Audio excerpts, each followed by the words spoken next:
how these kind of events are more important than ever, because like bringing together people, that's where the true magic happens.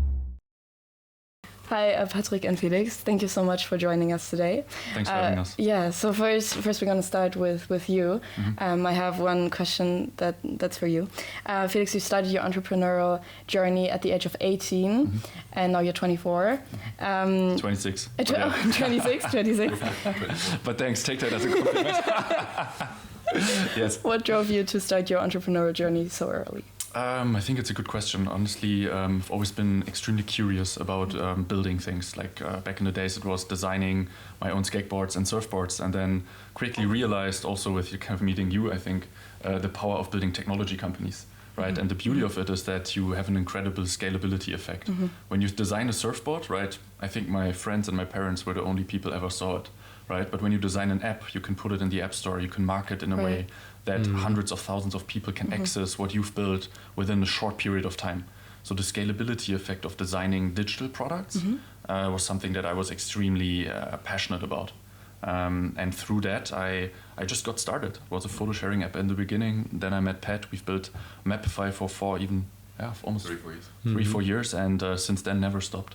Building products and designing products. That's and starting companies. Thank you for sharing that. Would you say that entrepreneurs are born as entrepreneurs?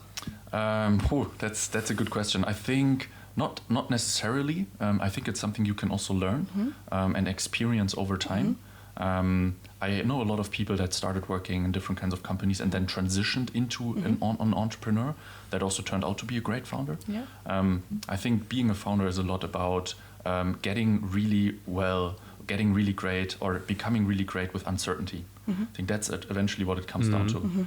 Uncertainty in everything, right? Everything you build is uncertain. You have no idea if it's going to work out or not, right? And the more familiar you'll get with uncertainty, the better you'll be prepped to become a founder. And I think getting familiar with uncertainty is something you can learn. Yeah. Great, thank you. Perfect. Now we've talked about founders. Now you at Sonic, you help founders build great products. Now question for you, Patrick. So you are also at Neotaste, head of product interim. You probably also really learned how to build great products. And from your past experience, what is the key ingredient for building a really great product or digital product? I think we even spoke about it just now on the live podcast. From my perspective, it really comes down to: do you realize what's going to matter in your product? Do you realize which numbers and which traction to pay attention to? That's gonna really tell you if it's working or not. There's a lot of founders and a lot of companies that pay attention to the wrong things for a long time. And when you build a product, there's a lot of moments when you think that you're succeeding because you're getting a lot of external validation, but you're actually not. It doesn't matter. So for example, when you raise a fundraising round, and we made that mistake, by the way, right? I mean, most of the things that we share on Quick Coffee today or wherever are actual mistakes that we've made before. And so, for example, when you raise a round, now you suddenly raise, let's say you raise 2 million euros. It's incredible, right? You get all the money in your bank account. Oh my God, the bank calls you, hey, you're getting the huge transfer. But the reality is, it does nothing for your product. From the Tuesday that you get that money to Wednesday, nothing in your product has changed. Absolutely, nothing. Yeah. The only situation that's changed is you now have some more time to build your product in a way that it could be relevant for your users, right? And so there's going to be a lot of things that happen on your entrepreneurial journey where someone tells you this is amazing, where you should really kind of start asking yourself, if it doesn't come from your customer or your user, it doesn't matter that much, right? So if your customers start calling you and say, I want to subscribe to your product. I want to get it. Is it already there? Then you're onto something, right? And you have a wait list and people sign up. And if they sign up and afterwards they email you, hey, they don't just sign up, but they actually also send you an email saying, hey, when is it available? Okay, now you're starting to realize, now you're realizing, okay, now I'm building something that people want. Right. So I think that's the core ingredient. Right, because if you're building something that the audience, the target doesn't want, I mean, there's no point in it, right? 100%. Yes. But you might think, people write a press article about you, right? You've raised 2 million. There's 10,000 other companies that day that raised 10 million, right? So it's a success nonetheless. I'm not saying fundraising is easy. Fundraising is actually pretty hard, but fundraising is a means to buy you time to build a product that actually works, which is very, very different from celebrating the fundraise. Absolutely. Right? You want to celebrate like the first €5 that someone pays you, not the 2 million that you got in your bank from your fundraise. So that's mindset shift actually, which we celebrated the funding rounds at Mapify, and we still built 100 features that no one ever used. So we made that mistake, but now today we would kind of turn it around a lot, right? And I don't really look at how much money has Neotaste raised. I look at the metrics every day of how is the application being used, how many people are paying for it, how many people are getting value from it. So it's a different perspective that you have. And do you think, so one last question for you, Patrick, and then we'll move on to a question you can answer both about your podcast. So we've really talked about in length now how founders should focus more on product and maybe not so much on fundraising or financial goals they meet. So my question would be, how, or this venture studio, product studio approach, will this become more of a norm? So will more founders work with product features? What do you think? It's actually a super good question. So it has already become much more a way to go over the last years. And I actually think, and I'm actually pretty proud of that, I think that the work that we've done at Sonic and Blossom have actually contributed to that. What do I mean?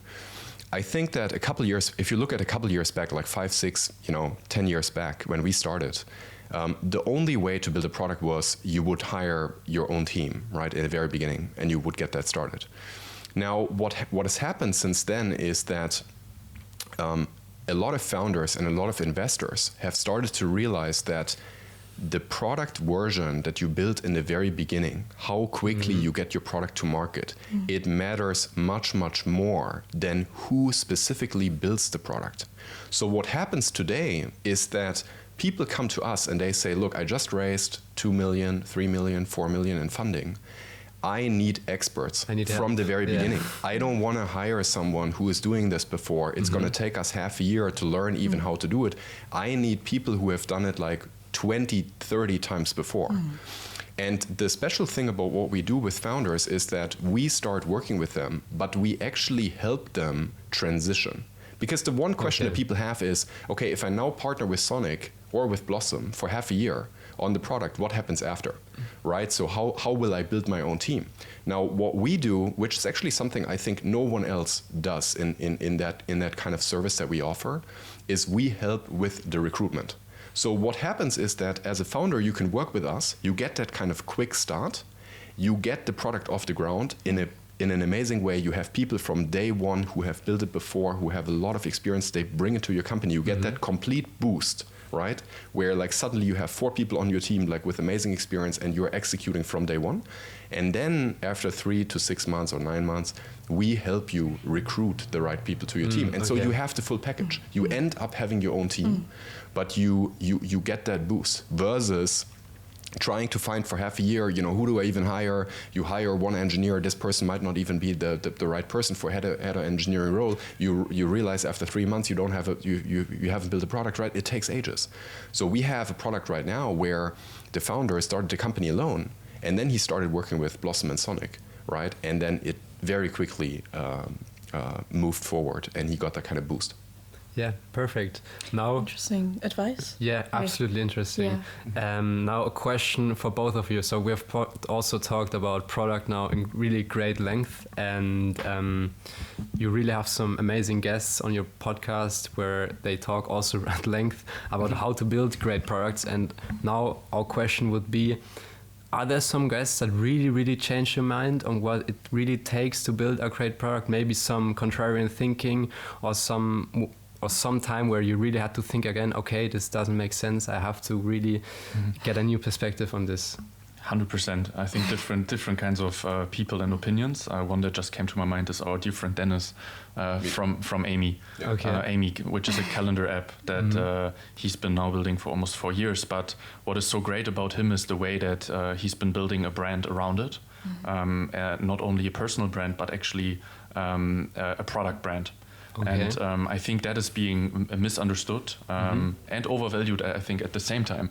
How can that be? In a way that you want to make sure that you excel in both of it, in a way that you are able to build an extremely interesting brand for people, right? A brand that helps you to attract talent, but also attract, you want the best people to work for your company, right? So in order to do that, you need something really sexy, right? Because otherwise no one's going to join your company, also not in the early days.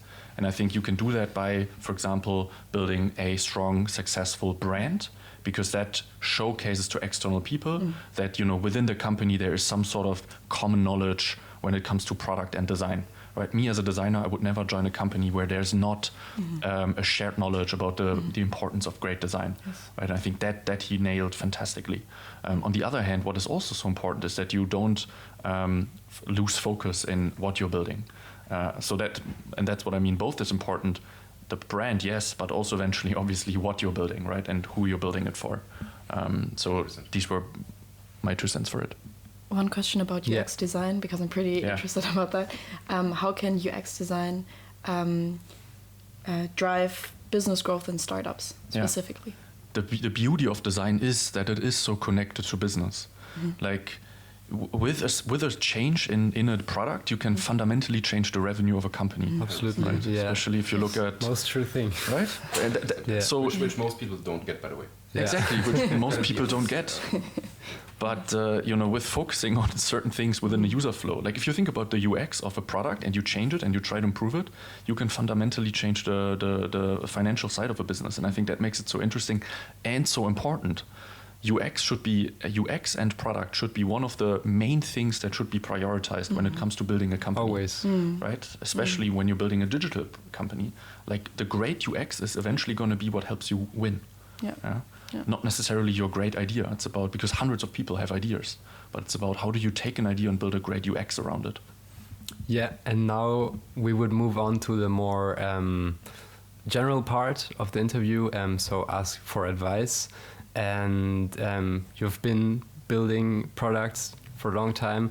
You have a product studio now, but I think it's more niche and more people are looking into VC or startups. Do you think this is a requirement, so being at a VC or at a startups before joining a product studio?